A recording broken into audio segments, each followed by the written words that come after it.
நியூஸ்7 தமிழ், பொறுப்பும் பொது நலமும்.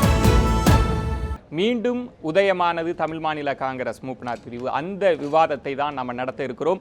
கேள்வி நேரத்தினுடைய இந்த விவாத அமர்வில் ஒரு புதிய கட்சி தமிழக அரசியல் களத்திற்கு வந்திருக்கிறது. இது பற்றி விவாதிப்பதற்காக முக்கியமான நபர்கள் நம்முடைய அரங்கத்திற்கு வந்திருக்கிறார்கள். நான் அவர்களை உங்களுக்கு அறிமுகம் செய்கிறேன்.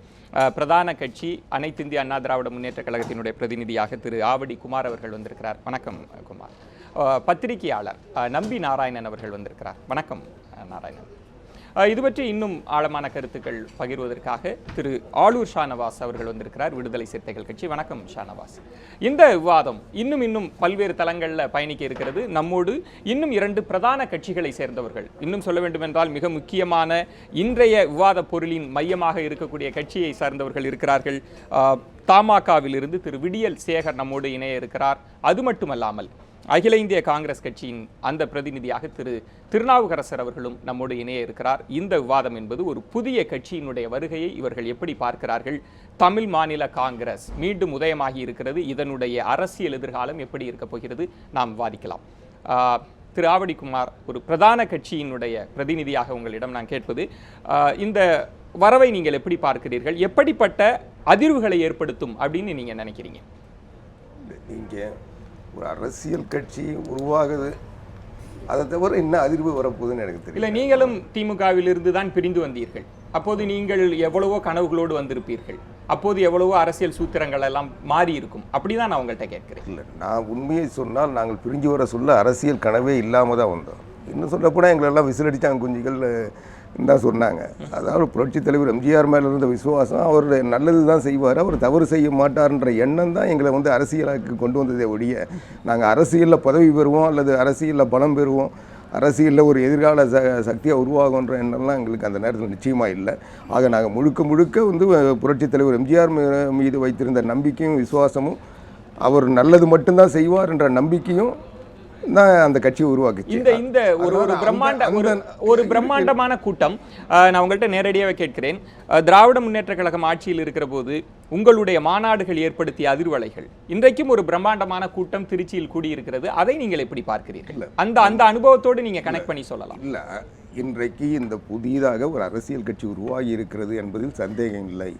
அது அதிர்வுகளை உருவாக்கி இருக்கிறதா, ஆச்சரியத்தை உருவாக்கி இருக்கிறதா, அல்லது வேறு எதையாவது உருவாக்கப் போகிறதா என்பதெல்லாம் காலம்தான் சொல்ல முடியும். இன்றைக்கு எந்த கருத்து கணிப்புமே அதை சொல்ல முடியாது. ஏன்னா இன்றைக்கி எல்லா கட்சி கூட்டத்துக்கும் ஆள் சேருது. ஒன்றும் இல்லாத ஒரு சாதாரண யாராவது ஒரு கடக்கூத்தாடி ரோட்டில் கூத்து நடத்தினா கூட சுற்றி நின்று ஒரு 400 பேர் பார்க்குறாங்க.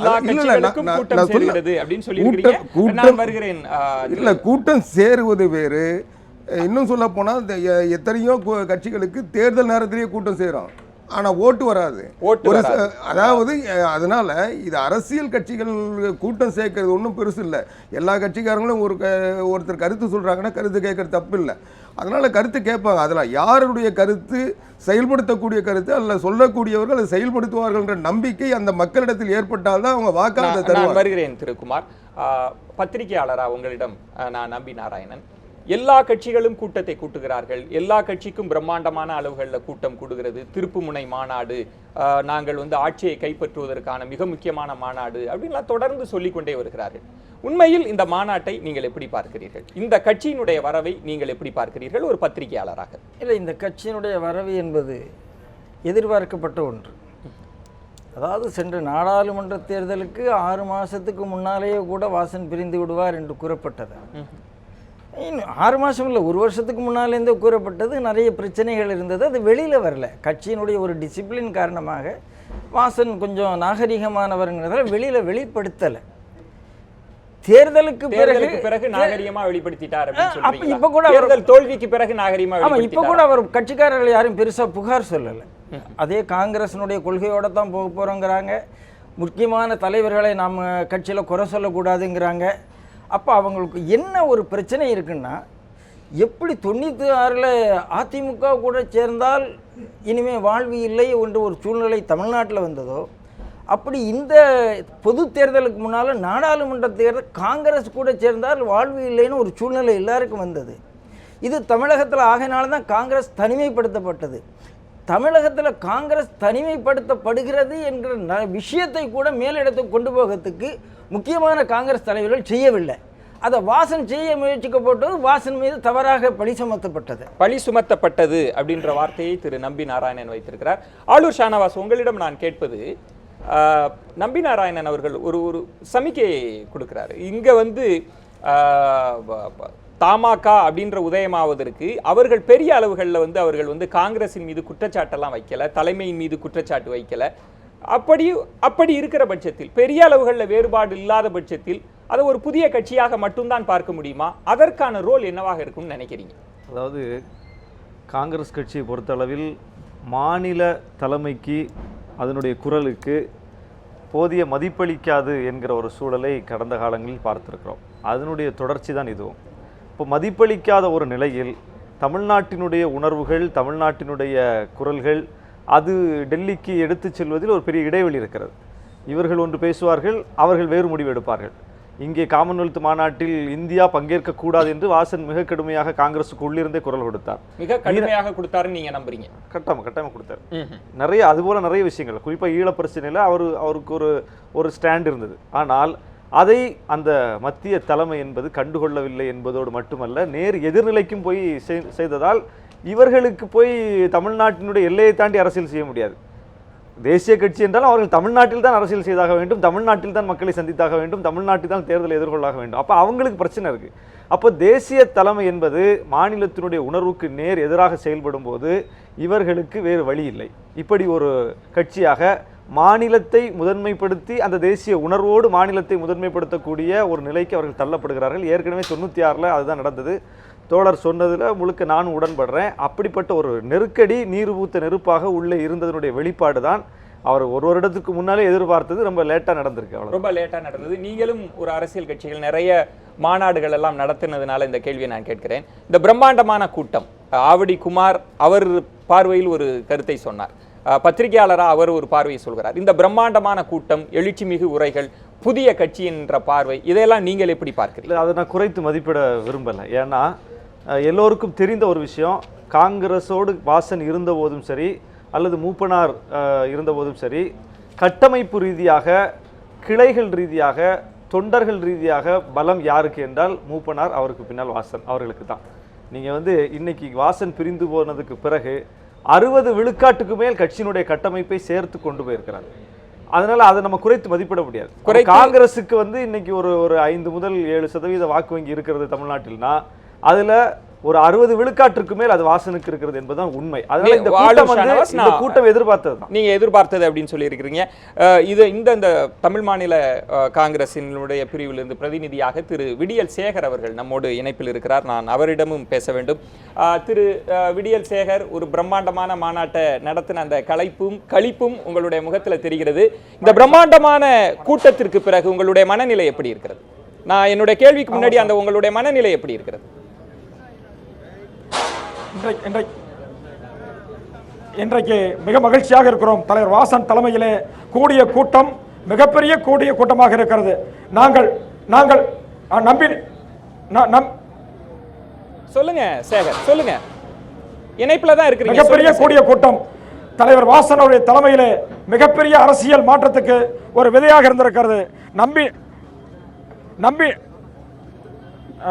நம்பி நாராயணன் சொன்னதை போல பல்வேறு கொள்கைகளிலே நானும் நம்பினாரை வித்தியாசப்பட்டாலும் கூட தலைவர் வாசன் பின்னே காங்கிரஸ் பேரியக்கம் இருக்கிறது என்பதை நிரூபித்திருக்கிறது. அண்ணன் ஆவடிக்குமார் சொன்னதை போல மிக பிரமாண்டமான கூட்டம். 60% தொண்டர்கள் தலைவர் வாசன் பின்னே வரவில்லை, 80% தொண்டர்கள் வாசன் பின்னே வந்திருக்கிறார்கள். தலைவர் வாசன் தலைமையில் இருக்கிற காங்கிரஸ், விடியல் சேகர் குறுக்கிடுவதற்கு மன்னிக்கவும், கொள்கையோடு இருக்கிற காங்கிரஸ் குறுக்கிடுவதற்கு மன்னிக்கவும், திரு ஆவடி குமார் அவர்கள் சொன்ன செய்தி, அவர் ரொம்ப நுட்பமா ஒரு வார்த்தையை ரொம்ப நாகரிகமா பயன்படுத்தினார். எல்லா கட்சிகளுக்கும் கூட்டம் கூடுகிறது, அது எல்லாமே தேர்தலில் ரிஃப்ளெக்ட் ஆகுமா அப்படின்றதெல்லாம் காலம்தான் பதில் சொல்லும்னு சொல்லியிருக்கிறார். அதற்கு உங்களுடைய பார்வை என்ன? எல்லா கட்சிகளுக்கும் கூட்டம் கூடுகிறது. அவருடைய கருத்திலே நாங்கள் எல்லா கட்சியும் கூடுகிற கூட்டம் இது. ஆனால் தமிழ் மாநில காங்கிரஸ் கட்சி பொறுத்தவரை தொண்டர்களாக கூடி தொண்டர்களாக உணர்ச்சியினுடைய வெளிப்பாடாக தமிழ் மாநில காங்கிரஸ் என்று குருவாகி இருக்கிறது. தலைவர் வாசன் அவர்கள் பேசிய பேச்சு மிகப்பெரிய அரசியல் நாகரிகத்தினுடைய அடிப்படையில் அமைந்த பேச்சாக இருந்திருக்கிறது. இது தேர்தலுக்காக இருக்கிற இயக்கம் அல்ல. தேர்தலை தாண்டி தமிழக மக்களுக்கு மாற்று சக்தியாக இருக்கிற காங்கிரஸ் இயக்கமாக தலைவர் வாசன் தலைமையில் இருக்கிற காங்கிரஸ் அமையும்.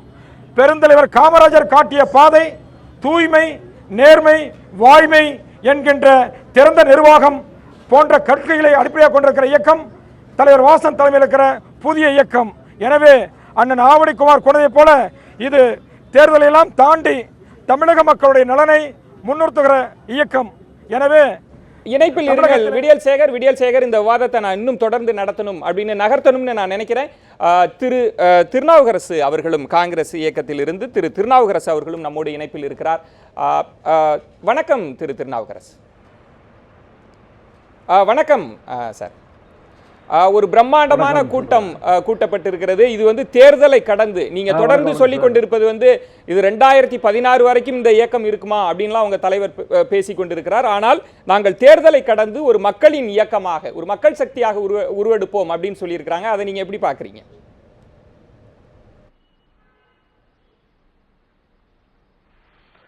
சரி, இப்போ முன்னால் பேசின நண்பர்கள் சில பேர் சொன்னாங்க கூடிய கூட்டம்னு. இப்போ சொல்லுங்க. கூடிய கூட்டம்னு இப்போ எந்த கட்சிகளுக்குமே கூடுறது இல்லை. பொதுவாக கூட்டப்படுகிற கூட்டம், கூட்டப்படுகிற கூட்டங்கள் உங்கள் கட்சிக்கும் சேர்த்தா உங்கள் கட்சியும் கூட்டப்படுகிற கூட்டமா சார்? எல்லா கட்சியா இருந்தாலும் எந்த கட்சி சார், எல்லா கட்சியும் அப்படிதான். திமுக, அதிமுக, காங்கிரஸ், பிஜேபி, கம்யூனிஸ்ட், மோடி கூட்டத்திற்கு ஒரு கூட்டத்துக்கு 5 கோடி ரூபாய் செலவு பண்றாங்கன்னு பத்திரிகையில் ஆதாரபூர்வமா செய்தி வந்திருக்கு. நான் குறுக்கிடுவதற்கு மன்னிக்கவும், காங்கிரஸ் கூட்டத்திற்கு எத்தனை கோடிகள் செலவிடப்படுகிறது? மேடை, விளம்பரம், அலங்காரம், வண்டிகள், வாகனங்கள். காங்கிரஸ் கட்சி கூட்டுகிற கூட்டத்திற்கு எவ்வளவு செலவழிக்கப்படுகிறது? அது எவ்வளவு? 5 கோடி மோடிக்கு என்றால் உங்கள் கட்சிக்கு எவ்வளவு கோடி செலவழிக்கிறீர்கள்? இல்லை, எனக்கு பத்திரிகையில் வந்து செய்தியை தான் சொன்னேன். 5 கோடி ரூபாய் மோடிக்கு செலவழிக்கப்படுகிறது. அதே மாதிரி தேர்தல் நேரமாக இருந்தாலும் சரி, சாதாரண நேரங்களாக இருந்தாலும் சரி, என்ன இப்போ யாரும் கிராமங்கள்லேருந்து வரக்கூடிய மக்களுக்கு வண்டி வாகனங்கள்லாம் ஏற்பாடு பண்ணி கொடுத்து தான் எல்லா கட்சிக்கும். அது முதலமைச்சராக இருக்கிற செல்வி ஜெயலலிதா. இது இந்த சகாப்தம் அண்ணா காலம், எம்ஜிஆர் காலம், காமராஜர் காலம், இந்த காலத்துல தான் அவங்களா வந்த காலம் இருந்தது. இப்போ அதுக்கு பிறகு நீங்க யதார்த்த உண்மையை நான் சொல்றது, இப்ப வண்டி வாகனங்கள்லாம் ஏற்பாடு பண்ணி தான் கூட்டிட்டு வராங்க. நிச்சயமா எவ்வளவு பேர் எவ்வளவு செலவு பண்றாங்களோ, அது எந்த கட்சியா இருந்தாலும் அவ்வளவு கூட்டத்தை சேர்க்க முடியுது. நிச்சயமா திருநாவுக்கரசு, நீங்க காத்திருக்கவும் இணைப்பிலே இருங்க. இந்த பிரம்மாண்டமான கூட்டம், இந்த கூட்டத்தை வச்சு தான் நம்ம ஒவ்வொரு கட்சிகளுமே சொல்லிக் கொண்டிருக்கிறார்கள். ஆனால் அண்ணா காலத்திற்கு பிறகு எல்லா கூட்டங்களும் கூட்டப்படுகிற கூட்டம் தான், அதற்கான செலவு அப்படின்றதெல்லாம் நிறைய விஷயங்கள் சொல்லியிருக்கிறார் திரு ஆவடிக்குமார். திருநாவுக்கரசு சொன்ன செய்தியிலிருந்து தான் நான் அவங்கள்ட்ட சொல்லணும். உங்களுக்கான கூட்டமுமே அது கூட்டப்பட்ட கூட்டம் தான் அப்படின்ற அளவுகளில் சொல்றாரு. எல்லா கட்சிகள் கூடுகிற கூட்டத்திற்கும் செலவு தான் தேவைப்படுதுன்னு சொல்றாரு. நிச்சயமா செலவு செய்யாம எந்த கட்சியும் கூட்டம் நடத்த முடியாது. எல்லா கட்சியும் கூட்டத்துக்கு அழைப்பு கொடுத்து கூப்பிட்டா தான் கூட்டம் செய்கிறோம். அதனால் ஆனால் பல கட்சிகளுக்கு அப்படி அழைப்பு கொடுத்தாலும் வர்றதில்லை, கட்சி கூட்டம் போட்டாலும் ஆள் வர்றதில்லை. அதனால் கூட்டமும் நடத்துறதில்லை. சிலர் நடத்துறதுக்கு ஆளே இருக்க மாட்டாங்க. அதனால் அவங்க எங்கேயாவது ஒரு இடத்துல மொத்தமாக நடத்திட முடியுமே ஒழிய, ஒவ்வொரு கிராமத்துலேயும் ஒவ்வொரு நகரத்துலேயும் அவங்களுக்கு உறுதியான அமைப்புகளோ அல்லது அந்த கிளைக்கழகமோ இருந்தால் தான் அந்த கிராமங்கள்லேயும் அந்த நகரங்கள்லேயும் அதை நடத்த முடியும். அப்படிப்பட்ட அமைப்பு அனைத்து இந்திய அண்ணா திராவிட முன்னேற்ற கழகத்துக்கு இருக்குது. அதனால் நாங்கள் இந்த அழைப்பு விட்ட உடனே கூட்டம் நடக்குது. அதனால அப்படிப்பட்ட அமைப்புகளை உருவாக்குகின்ற கட்சிகளுக்கு தான் அது கிடைக்கும். அதனால இருக்கிற பட்சத்தில் தான் நீங்க கூட்டவே முடியும்னு சொல்ல வரீங்க. அதாவது ஒட்டுமொத்தமாக கூட்டிடலாங்க. ஆனால் ஒவ்வொரு நகரத்திலையும் நம்ம மாவட்டத்திலையும் கிராமத்திலையும் கூட்டணும்னா அதுக்கான அமைப்புகள் உருவாக்கப்பட வேண்டும். அமைப்புகள் இருந்தால்தான் கூட்டங்கள் நடத்த முடியும். அதுக்கான அமைப்புகளை உருவாக்குகின்ற வரை அந்த கட்சி பலமான கட்சி என்று சொல்ல முடியாது. அது உருவாக்கணும். அது உருவாகி அந்த மக்கள் கிட்ட அந்த கிராம அளவில் அந்த கட்சி போய் சேர்ந்தாதான் அது வந்து தேர்தலுக்கு பயன்படும். நிச்சயமா இல்லைன்னா இது வந்து ஒரு விளம்பரத்துக்கு தான் பயன்படும். திரு ஆவடிக்குமார், நான் இந்த செய்தியை விடியல் சேகர் அவர்கள் இன்றைக்கு ஒரு ஒரு மிகப்பெரிய கூட்டத்தை கூட்டி நடத்தி முடிச்சிருக்கிறீங்க. ஆனால் திரு திருநாவுக்கரசு அவர்கள் சொல்லியிருக்கக்கூடிய செய்தி, பணம் இருந்தால் நீங்க செலவு செஞ்சீங்கன்னா கூட்டத்தை கூட்டி விட முடியும். அதனால இந்த கூட்டத்தை தேர்தல்களோடு பார்ப்பது, நீங்க இதை வந்து நாங்க தேர்தலை தாண்டி மக்கள் இயக்கம் அப்படின்லாம் சொல்லி மறுதளிக்க கூடாது. நீங்களும் தேர்தல் போட்டியில் இருக்கிறீர்கள். இந்த கூட்டம் கூட்டப்பட்ட கூட்டமா? சொல்லுங்க விடியல் சேகர். இல்லை, கூடிய கூட்டம். தலைவர் வாசன் எடுத்திருக்கிற நல்ல முடிவுக்கு தலைவர் வாசன் எடுத்திருக்கிற நல்ல முடிவுக்காக கூடிய கூட்டம். கடந்த 3 ஆண்டுகளாக 4 ஆண்டுகளாக மத்தியிலே காங்கிரஸ் ஆட்சி இருந்தபோது தமிழக மக்களுடைய உணர்வுகளை சொன்னபோது கேட்கவில்லை. காவிரி பிரச்சனையிலே நடுவர்மன்ற தீர்ப்பை வெளியிட வேண்டும் என்று தலைவர் வாசன் வலியுறுத்தினார்கள். நடுவர்மன்ற தீர்ப்பை அரசியலிலே வெளியிடவில்லை, மத்திய அரசுடைய கட்ஜெட்டிலே வெளியிடவில்லை. அது மட்டுமல்ல, மீனவர் பிரச்சனையிலே தமிழுடைய குரல் டெல்லியில் இருக்கிற கட்சிக்கு கேட்கவில்லை, மத்தியில் இருக்கிற ஆட்சிக்கு கேட்கவில்லை. பாலாறு பிரச்சனையிலே தமிழன் குரல் ஈடேறவில்லை, முல்லை பெரியாறு பிரச்சனையிலே தமிழன் குரல் ஈடேறவில்லை. இது போன்ற உணர்வுகள் ரீதியாக உருவாகி இருக்கிற இயக்கம், தன்மானத்தோடு உருவாக்கிய இயக்கம் தமிழ் மாநில காங்கிரஸ் என்ற இயக்கம். அண்ணன் திருநாவுக்கரசு அவர்கள் தவறான ஒரு பதிவை செய்திருக்கிறார்கள். கோடிக்கணக்கிலே செலவு செய்தார் என்று சொல்லியிருக்கிறார்கள். வன்மையாக மறுக்கிறேன். கோடிகளை செலவு செய்யவில்லை, நல்ல கொள்கைகளை தலைவர் வாசன் காட்டியிருக்கிறார்கள். லட்சங்களை செலவு செய்யவில்லை, நல்ல லட்சியங்களை காட்டியிருக்கிறார்கள். அண்ணன் திருநாவுக்கரசு தலைமையில் இருக்கிற கோஷ்டிகளின் கூடாரமல்ல இது. தலைவர் வாசன் அவர்கள் ஐயா மூப்பனார் காட்டிய பாதையிலே பெருந்தலைவர் காமராஜர் ஆட்சி அமைக்க புறப்பட்டிருக்கிற ஒரு புதிய பூபாலம். தலைவர் வாசன் அவர்கள் புதிய அவதாரத்தை எடுத்திருக்கிறார்கள். அண்ணன் திருநாவுக்கரசு அவர்கள் தலைவர் வாசன் ஒருவர் கிளர்ந்திருந்து விட்டார் என்பதற்காக 5-6 காங்கிரஸ் தலைவர்கள் ஒன்று சேர்ந்து தமிழர்களும் சுற்றி வந்து பார்த்தார்கள். ஒன்றும் வேகவில்லை. அண்ணன் திருநாவுக்கரசு அவர்களை அன்போடு தெரிவித்துக் கொள்கிறேன். 1 கோடியை செலவு செய்யவில்லை. விடியல் சேகர், நீங்க மாநில உணர்வுகளை வந்து பிரதிபலிப்பதாக நீங்க சொல்லி இந்த கட்சி ஆரம்பித்திருக்கிறீங்க. நீங்களும் திராவிட கட்சிகளுக்கு சளைக்காமல் நல்ல எதுகை மோனையோடு நல்ல தமிழ் வளத்தோடு பேசி இருக்கிறீர்கள். நீங்கள் வைத்திருக்கக்கூடிய வாதத்திற்கெல்லாம் திரு திருநாவுக்கரசு என்ன சொல்றாங்க அப்படின்னு பார்க்கணும். திரு திருநாவுக்கரசு அவர் எழுப்பியிருக்கக்கூடிய கேள்வி இந்த கூட்டம் என்பது கூடிய கூட்டம் அல்ல, நாங்கள் பணம்லாம் செலவழிக்கல. காங்கிரஸ் கட்சி இந்த 10 ஆண்டுகளில் தமிழ் மக்களுக்கு எதிராக இருந்த உணர்வுகளுக்கு எதிரான கூட்டம் அப்படின்னு சொல்லியிருக்கிறாங்க. நீங்க அதை எப்படி பார்க்கிறீங்க திரு திருநாவுக்கரசு?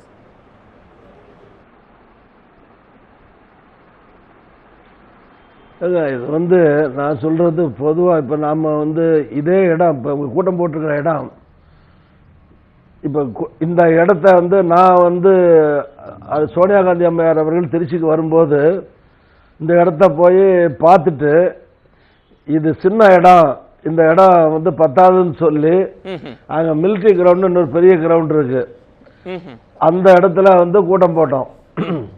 ஆக இது வந்து 5 லட்சம் பேர் 10 லட்சம் பேர்லாம் இங்கே கூட முடியாது. அதிகம் போனால் அந்த திடல 25,000 பேர் இருந்தால் பெருசு. அந்த பாலத்தில் ஒரு 10,000 பேர் மேலே நிற்கலாம் 2 சைட்லையும். ஒரு 30,000-40,000 பேர் வந்தாலே நீங்கள் வந்து யாரும் எண்ண முடியாது, லட்சம் சொல்லிக்க வேண்டியதான் எல்லாருமே. தமிழ்நாட்டில் 5 லட்சம் பேர் உட்கார்றதுக்கு மெரினா பீச்சை தவிர தமிழ்நாட்டுக்குள்ள எந்த இடமும் கிடையாது. அப்ப அங்க கூடியது நீங்கள் அதிகபட்சமாக இந்த பிரம்மாண்டமான மாநாட்டில் கூடிய கூட்டம் என்பது 50,000 பேர் இருக்கலாம். அதுதான் உங்க பார்வை. திரு விடியல் சேகர், அதிகபட்சம் ரொம்ப ரொம்ப அதிகபட்சம் விடியல் சேகர் அங்க நிக்கவே முடியாது. அதுக்கு மேல அங்க உட்கார நிக்க அந்த இடத்துல வாய்ப்பே கிடையாது. நான் என்ன சொல்றேன், அது ஒரு பக்கம் சரி. இது கூட்டுறது வந்து அங்கங்க வண்டிகள் அனுப்பாம கிராமங்களுக்கு அந்தந்த பகுதியில் இருக்கிறவர்கள் வண்டி அனுப்பி அந்தந்த ஒரு மாவட்டத்துக்கு பொறுப்பாளர்கள் போட்டு அவங்க ஏற்பாடு பண்ணி தான் இந்த வண்டிகள் வந்திருக்கு. இப்படிதான் எல்லா கட்சிகளும் இது. அது விடியல் சேகர் இதுல வந்து வருத்தப்படுறதுக்கு ஒண்ணும் கிடையாது. இது எல்லா கட்சியும் மாநாடுன்னு போடும்போது இப்ப அதிமுக சொன்ன மாதிரி அவர் குமார் சொன்ன மாதிரி கிராமங்கள்ல கூட்டம் போடுறாங்க இல்லையா, அது வேணா அமைப்பு ரீதியாக இருக்கிற கட்சிகள் அங்கங்கே இருக்கிற போது யாருக்கு அந்த அமைப்புகளுக்கு அதிக உறுப்பினர் இருக்காங்களோ அவங்க அதிக லெவலில் வண்டி அனுப்பாம, வண்டிகளோ பஸ்ஸோ வேனோ அனுப்பாம கிராமங்கள் நடக்கிற கூட்டங்களில் எந்த கட்சி கூட இருக்கோ அவங்க கொஞ்சம் கூட ஆட்கள் வருவாங்க. அது ஆன் த ஸ்பாட் எந்தவித ஏற்பாடும் இல்லாமல் நடக்கிற, வாகனங்கள் அனுப்பாமல் நடக்கிற கூட்டங்கள்ல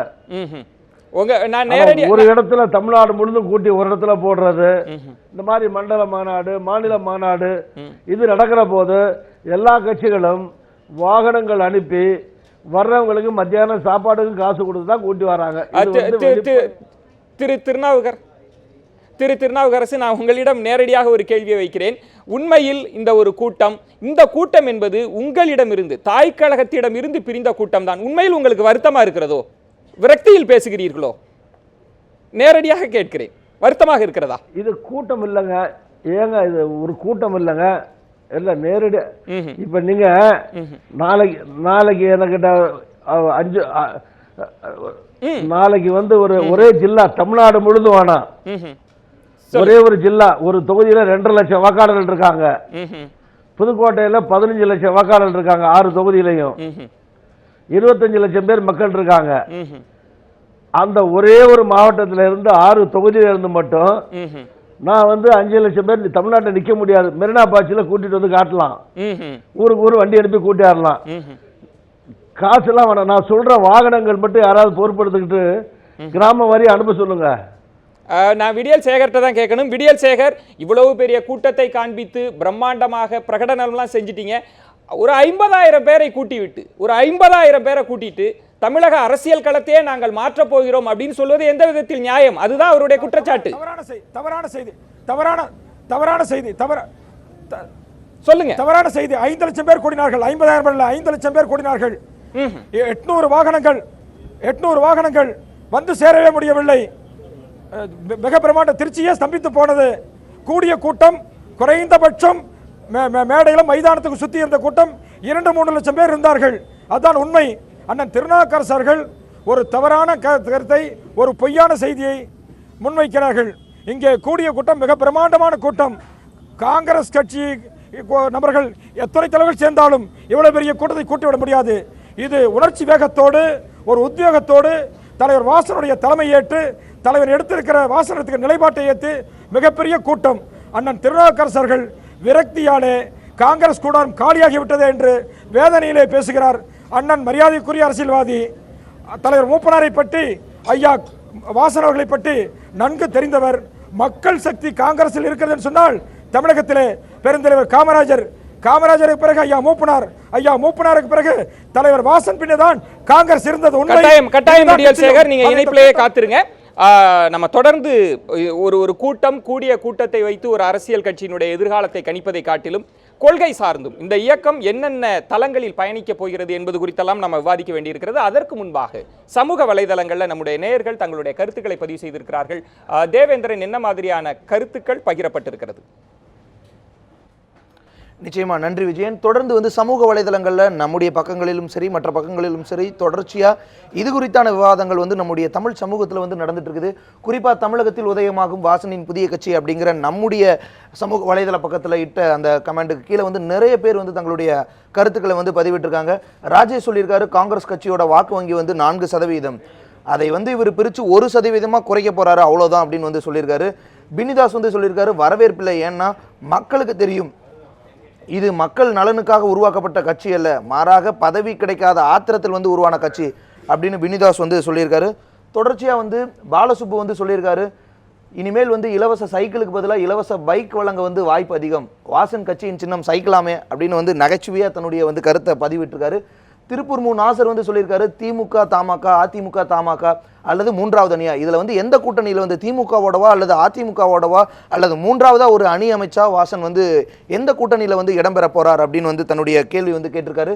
தொடர்ச்சியாக வந்து கலையரசன் மேகநாதன் வந்து கேட்டிருக்காரு, இருக்கிற கட்சிகளே வந்து எதுக்கு இருக்குன்னு தெரியாமல் இருக்குது, இதில் நீங்கள் எதுக்கு எஜமா புதுசா அப்படின்னு வந்து வாசனை பார்த்து அவர் வந்து கேட்டிருக்காரு கலையரசன் மேகநாதன்.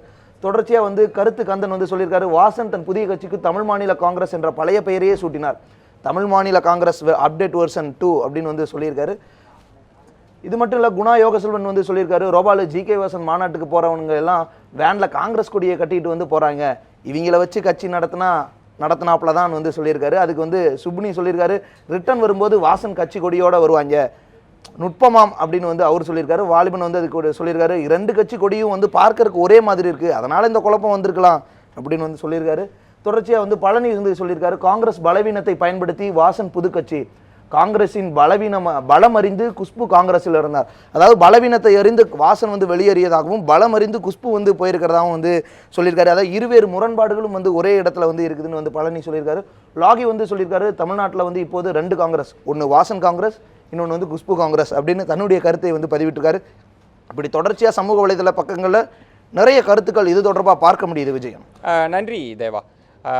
நீங்கள் தொடர்ச்சியாக இந்த விவாதத்தை பார்த்துட்டு இருந்தீங்க. ஏன்னா அடுத்த கட்டங்களில் பிரதான 2 திராவிட கட்சிகளாக நீங்கள் இருக்கிறதுனால கேட்பது, காங்கிரஸோடு கூட்டணி சேருவதற்கு உங்களுக்கு பெரிய தயக்கம் இருந்தது. ஏன்னா காங்கிரஸுக்கென்று சில தமிழ் உணர்வுக்கு எதிராக சென்று விட்டதாக ஒரு பார்வையெல்லாம் இருந்தது. இப்போ ஒரு புது கட்சி வந்திருக்கிறதுனால பிரதான கட்சியாக இருக்கிற நீங்கள் அதை எப்படி பார்ப்பீங்க? புது கட்சி என்பதனால அதனுடைய பழி காங்கிரஸுக்கு மேல் இருக்கக்கூடிய அந்த சுமைகளை எல்லாம் கலற்றி வைத்து விட்டு பார்ப்பீங்களா என்ன? இல்லை, நான் ஆரம்பத்திலேயே சொன்னேன், தமிழ்நாட்டு அரசியலில் ஒரு புதிய கட்சி உருவாகி இருக்கிறது. அதை தவிர இது இந்த செய்திக்கு எந்த முக்கியத்துவமும் அனைத்து இந்திய அண்ணா திராவிட முன்னேற்றங்களும் தயாராக இல்லை, தர தேவையும் இல்லை.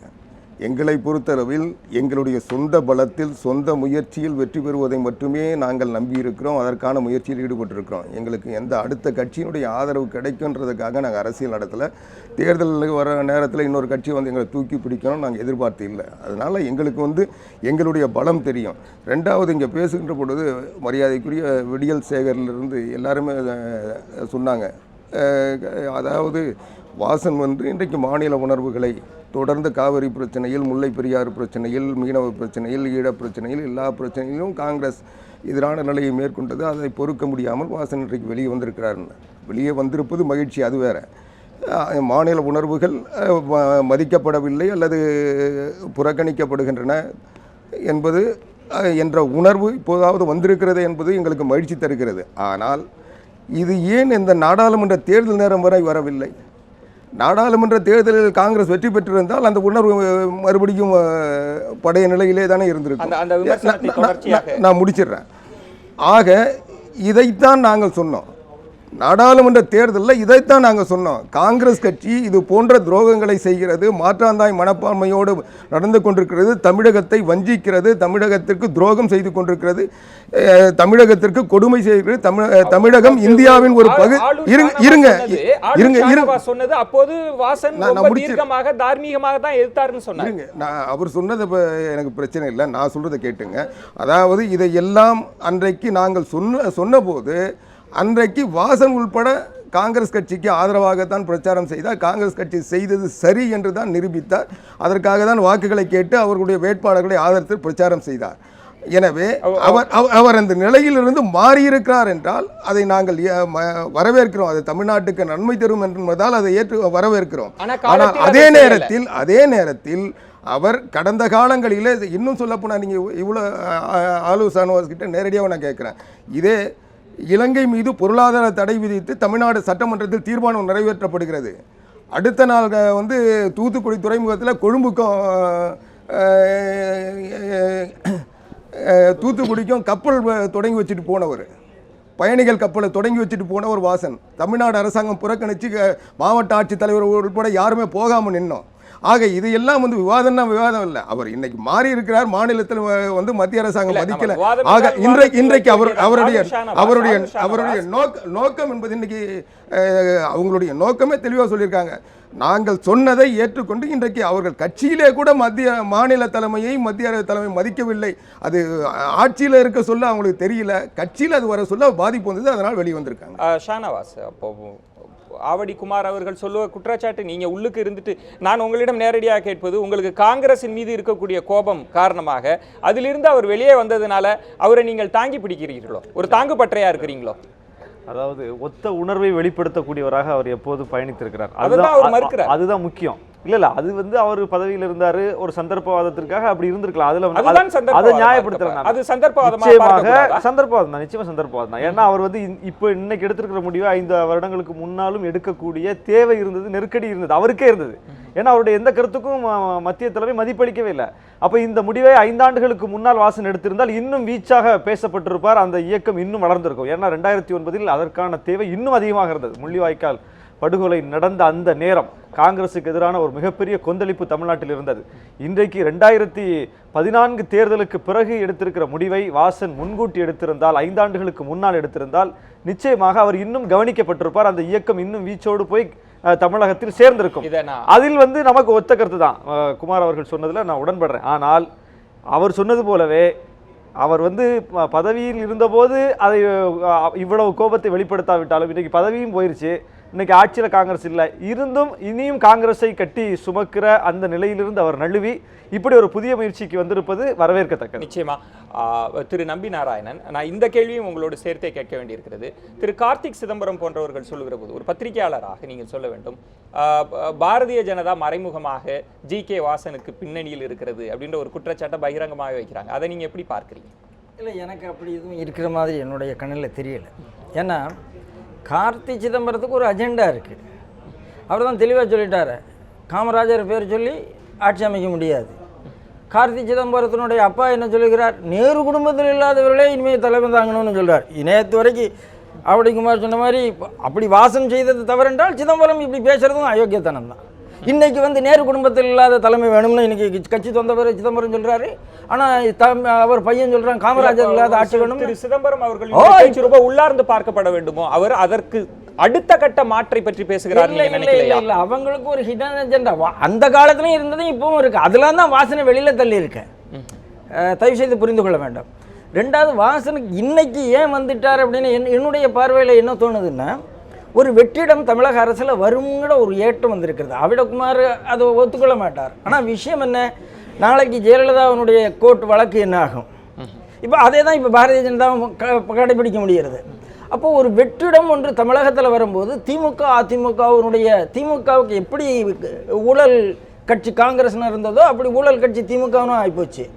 இன்றைக்கி பாரதிய ஜனதா கட்சியினுடைய எக்ஸ்பெரிமெண்ட் ஒன்றும் வெற்றிகரமாக வரலை, அதுவும் நாம் ஒத்துக்கொள்ள வேண்டும். அவ்வளவு பெரிய வெற்றி வரல. ஒரு 5.5%க்கும் 4%க்கும் பெரிய வித்தியாசம் இல்லை. ஆனால் 2009 இவங்ககிட்ட இருந்த ஓட்டிங் பெர்சன்டேஜ் 16. இன்னைக்கு இந்த கூட்டம், நான் சொல்லுகிறேன், திருநாவுக்கரசு விரக்தியில் தான் சொல்கிறார், இந்த பார்லிமெண்ட்டில் எலெக்ஷனில் காங்கிரஸ் போட்ட எல்லா கூட்டத்தை விட இன்னைக்கு கூட்டம் கூட தான் வாசனுக்கு. அப்புறம் எப்படி இல்லைங்கிறீங்க?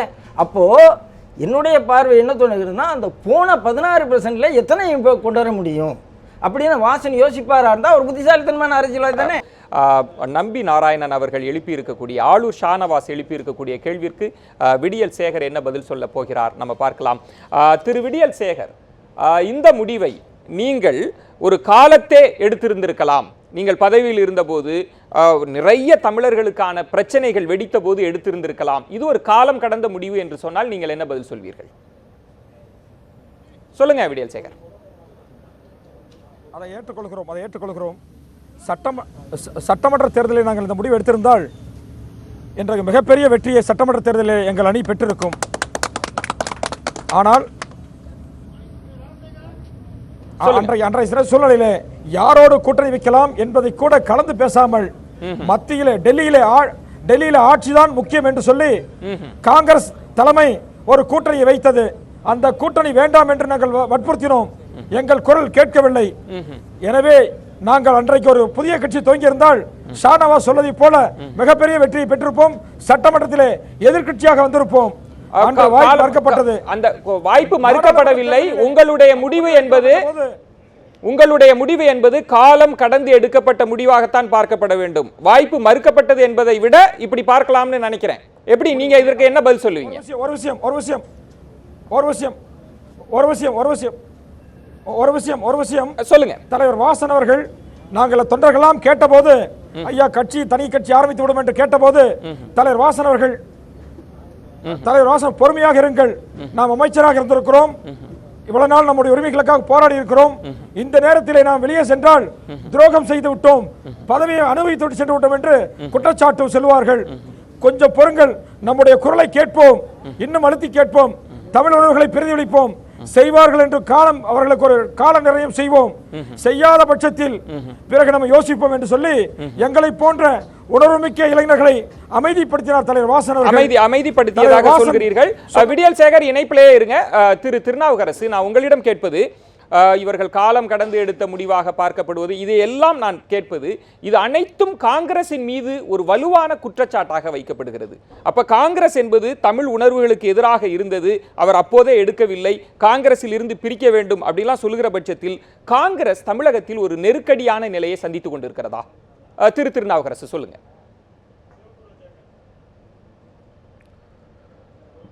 சொல்லுங்க. இப்போ காங்கிரஸ் மேல குற்றம் சொல்லுகிற வாசன் காங்கிரஸ் ஆட்சி காலம் முழுதும் காங்கிரஸ்ல அமைச்சராக இருந்தார். காங்கிரஸ் மேல குற்றம் சொன்ன திமுக நாடாளுமன்ற தேர்தல் வர்ற வரைக்கும் கொஞ்ச நாள் முன்னால வரைக்கும் அமைச்சரவையில் அங்க வைத்தார்கள்.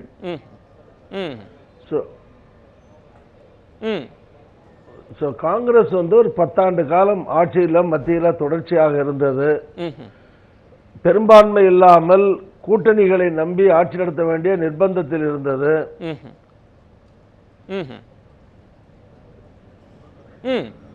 காங்கிரஸ் ஒரு 10 ஆண்டு ஆட்சியில் இருக்கிற போது, நீங்க வாஜ்பாய் உதாரணத்துக்கு நான் சொல்றேன், வாஜ்பாய் 99ல வந்தார், 98ல ஒரு 11 மாசம் இருந்தார், 99ல இருந்து 2004ல தேர்தல் வரும்போது அப்ப பிரமோத் மகாஜன் மாதிரி எல்லாருமே என்ன இந்தியா ஷைனிங் சொன்னாங்க. அப்பதான் பெரும்பாலும் 6 வழிச்சாலை 8 வழிச்சாலை மேம்பாலங்கள் அதெல்லாம் வாஜ்பாய் நல்லா தான் பண்ணிட்டு இருந்தாரு. அந்த 4 வருஷத்துல அவர் மேல எந்த விதமான தனிப்பட்ட குற்றச்சாட்டும் பிரதமராக இருந்த வாஜ்பாய் மேல ஊழல் குற்றச்சாட்டு கிடையாது. ஆனா அதே வாஜ்பாய் அந்த 4 ஆண்டுக்கு மேல ஆட்சியில் இருக்க முடியலையே, அவர் தோத்து போயிட்டாரு, பிஜேபி தோற்றது. அப்ப காங்கிரஸ் மன்மோகன் சிங் தலைமையில் 10 ஆண்டு இருந்ததே பெரிய சாதனை. 10 ஆண்டு கழித்து ஒரு மாற்றத்தை மக்கள் கொண்டு வர நினைக்கிற போது அது மோடி பிட்டின் ஆகிறாருல. உங்களுக்கு எதிரான உணர்வு பார்க்கல. நான் தமிழகத்தை குறிப்பாக வைத்து கேட்கிறேன், காங்கிரசின் மீது உள்ள கோபம் என்பது காங்கிரசினுடைய செயல்பாடுகளால் அப்படின்னு நீங்க நம்பல, ஆன்டி இன்கம்பன்சி ஃபேக்டர்னு தான் நினைக்கிறீங்க. நீங்கள் செய்த தமிழ் விரோத நடவடிக்கைன்னு குற்றம் சாட்டுகிறார்களே, அதற்கு எதிரானதுன்னு நினைக்கலையா? காங்கிரஸ் அரசின் மீது மக்களுக்கு கோபம் இருந்திருக்கலாம், காங்கிரசின் மீது இல்லை என்று சொல்கிறீர்கள். அரசின் மீது மக்களுக்கு கோபம் இருந்திருக்கலாம், காங்கிரஸ் மீது மக்களுக்கு கோபம் கிடையாது. இணைப்பிலே இருங்க. ஷானவாஸ் சொல்லுங்க. மரியாதைக்குரிய திருநாவுக்கரசர் அவர் சொல்றதை நான் ஏற்றுக்கிறேன். அதாவது காங்கிரஸ் மீது மக்களுக்கு கோபம் இல்லை, காங்கிரஸுக்குன்னு வாக்கு வங்கி தமிழ்நாட்டில் உண்டு, காங்கிரஸ் மீது மரியாதை தமிழ்நாட்டில் உண்டு. ஆனால் அதை பயன்படுத்துவதற்கு காங்கிரஸ்காரர்கள் அந்த பக்குவத்தோடு இல்லை.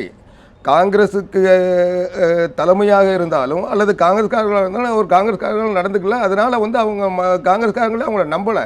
இன்றைக்கி அந்த நிலையை காங்கிரஸ் தலைமை இழந்ததுனால அதை வாசன் இன்னைக்கு பயன்படுத்தியிருக்காரு. ஆக காங்கிரஸை சார்ந்தவர்கள் தான், காங்கிரஸில் பாரம்பரியமாக வந்தவர்கள் இன்றைக்கு வாசன் பின்னால் போயிருக்காங்க, அதில் மாற்று கருத்தே இல்லை, அது உண்மை. ஆனால் இன்றைக்கி காங்கிரஸினுடைய நிலை இந்த இப்போ ஒரு இணைய செய்தியில் நீங்கள் சொன்னது போல் 1% மாறி இருக்குது. அந்த 1% கூட இன்றைக்கு அழிக்கின்ற முயற்சியில் தான் இருக்குது. இன்றைக்கி காங்கிரஸில் ஏற்கனவே கோஷ்டி தகராறு பார்த்தா அதுன்னு புதுசாக ஒரு ஆளை கூட்டிகிட்டு வராங்க. அந்த கூட்டிகிட்டு வர்றவங்க வர சொல்லியே சொல்கிறாங்க, எனக்கு பதவி உத்தரவாதம் கொடுத்த பிறகு தான் நான் கட்சியிலே சேர்ந்தேன். குஷ்பு தான். திமுகவோட குழப்பம் அந்த குழப்பத்தை சமாளிக்க முடியாமல் வெளியே வந்தவங்க. அவங்க ஏற்கனவே குழப்பத்தில் இருக்கிற காங்கிரஸில் குழப்பத்தை உருவாக்க மாட்டாங்களா? இந்த நிலையில் இதில் வேற போதாத குறைக்கு கார்த்திக் சிதம்பரம் சொல்கிறாரு, காமராஜர் பேரை சொன்னால் ஓட்டு வராதுன்றார். இதுக்கு பிறகு காங்கிரஸை தமிழ்நாட்டில் யாராவது நம்பி காங்கிரஸ் கட்சியை நம்புவாங்களா? இப்படிப்பட்ட நிலை இல்லை. இன்றைக்கி அந்த தொண்டர்கள் வாசன் பின்னால் இன்றைக்கி மாறி இருக்கிறாங்க, அதில் மாற்று கருத்து இல்லை. ஆக இன்றைக்கு தமிழ்நாட்டில் காங்கிரஸ் என்பது 67க்கு பின்னால் படிப்படியாக குறைஞ்சிட்டு வந்தது. இன்னும் சொல்ல போனால் 67 அனைத்து இந்திய திராவிட முன்னேற்ற கழகம் ஆட்சி பொறுப்பை பெறுகின்ற பொழுது பிரதான கட்சியாக இருந்தது. ஏறத்தாழ 40-45% வாக்குகளை வைத்திருந்தது. தோல்வி அடைந்த நேரத்தில் கூட வாக்கு வங்கி வைத்திருந்தது காங்கிரஸ். அதற்கு பிறகு 71 காங்கிரஸுடைய வீழ்ச்சிக்கு காரணம் காங்கிரஸ் பிளவுபட்டு இண்டிகேட் பிரிஞ்சதுனால அன்றைக்கு வந்து காங்கிரஸ் இண்டிகேட் திமுகவோட சேர்ந்தது சிண்டிகேட் தரித்து நின்றதுனால வெற்றி வாய்ப்பு இழந்தாலும் அன்னைக்கு 40% வாக்குகளை பெற்று கட்டாயமா திரு ஆவடிக்குமார். ஆளூர் ஷானவாஸ் அவர் சொல்லுகிற விஷயம் என்பது உங்களுக்கு ரொம்ப மாற்றாக இருக்கிறது. காங்கிரஸ் அரசின் மீது இருந்த கோபம் காங்கிரஸ் கட்சியின் மீது இல்லை அப்படின்னு சொல்லக்கூடிய ஒரு குற்றச்சாட்டையும் உங்களுடைய இறுதி கருத்தா நான் கேட்பது, 10 ஆண்டுகள் பதவியில எல்லாம் இருந்த பிறகு, நான் வெளியேறிய பிறகு நீங்க அவரை காங்கிரசின் மீது வெறுப்புன்ற இதை துரோகம்னு பார்க்காம வேற எப்படி பார்க்க முடியும் என்கிற திருநாவுக்கரசு அவர்களினுடைய பார்வையை நீங்க எப்படி பார்க்குறீங்க? இறுதி கருத்தை சொல்லலாம். இல்லை, அதாவது தமிழ்நாட்டில் காங்கிரஸுக்கு எதிரான மனநிலை இருக்கா இல்லையா? மக்கள்கிட்ட இருக்குது. அப்போ மக்களையும் காங்கிரஸ் இழந்திருக்கிறது, அந்நியப்பட்டிருக்கிறது. இது வந்து தெரிஞ்ச விஷயம். தன் கட்சிக்குள் இருந்தவர்களையும் இழந்திருக்கிறதுனா அப்போ காங்கிரஸுக்கு மேலே ஒரு அதிருப்தி மிகப்பெரிய அளவில் இருந்திருக்குங்கிறது தான் இதை காட்டுது. கட்சிக்குள்ளேயே 60 விழுக்காட்டுக்கு மேல் 70 விழுக்காட்டு கட்சியினரே தனியாக காங்கிரஸ் தலைமையிலிருந்து பிரிந்து போய் இன்னொரு இயக்கத்தை தொடங்குறாருன்னா அப்போ காங்கிரஸுக்கு எதிரான உணர்வு மக்களிடம் இருக்கிறது, கட்சிக்குள்ளேயும் இருந்திருக்கிறது என்பதற்கு வெளிப்பாடு. அதனால் இதை வந்து மூடி மறைத்து பேச வேண்டிய அவசியம் இல்லை.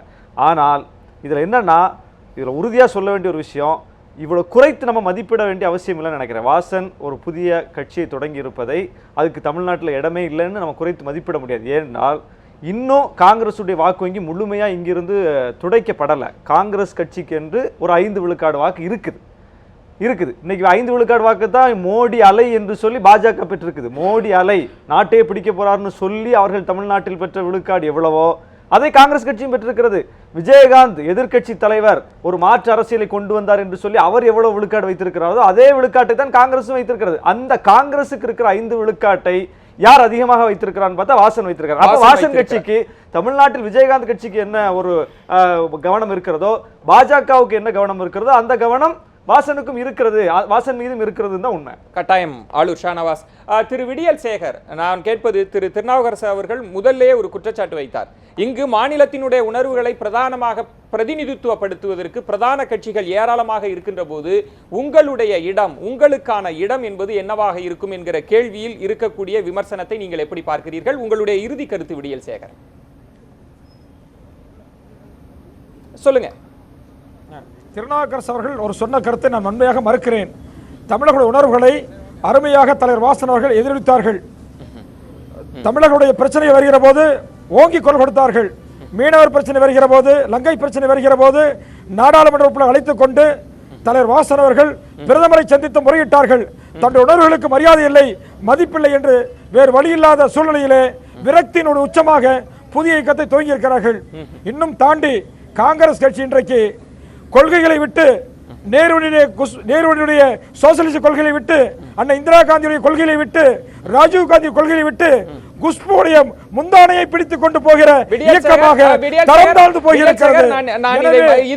வார்த்தைகள்ல இந்த கேள்வி நேர விவாத மேடைகள்ல நீங்க ரொம்ப கவனமாக எச்சரிக்கையா வார்த்தையை பிரயோகப்படுத்தணும். நீங்களும் நடிகர் நடிகைகளுக்கு பின்னால் போகக்கூடிய வாய்ப்பு இருக்கிறது, அதையும் மறுத்துவிடக் கூடாது. திரு திருநாவுக்கரசு, உங்களுடைய இறுதி கருத்தாக நான் கேட்ப இருப்பது, எல்லோரும் சொல்லக்கூடியது மாநில உணர்வுகளை அகில இந்திய தலைமை புறக்கணிக்கிறது, புறந்தள்ளுகிறது. இனிமேலாவது இப்படிப்பட்ட பிளவுகளுக்கு பிறகாவது அகில இந்திய தலைமை என்ன நிலைப்பாடுகளை எடுக்கும்?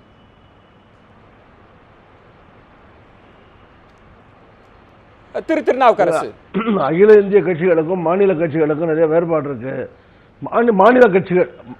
மாநில கட்சிகள் வந்து சில நேரங்களில் யதார்த்தத்திற்கும் அப்பாற்பட்டு மக்களுடைய உணர்ச்சிகளை மட்டும் வச்சுக்கிட்டு அதன் மேலே கருத்துக்களை சொல்கிறது வழக்கமாக இருக்குது. அது நடக்குதோ நடக்கலையோ, முடியுமோ முடியாதோ சொல்லிகிட்டு இருப்பான். அது மாதிரி வந்து இப்போ அந்நிய நாட்டு பிரச்சனைன்னு வச்சுங்க, நடக்காது, ஏன் இந்த நாட்டில் படையெடுக்க வேண்டியதானே, அந்த நாட்டை அணுகுண்டு போட வேண்டியதானே கேட்டு உட்காந்துருப்பாங்க.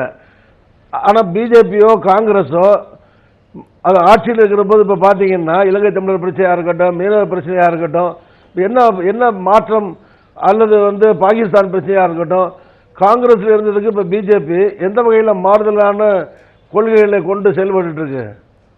கட்டாயம் திராவிட கட்சிகளோ சின்ன சின்ன மாநில கட்சிகளோ எதை வேணாலும் பேச முடியும்.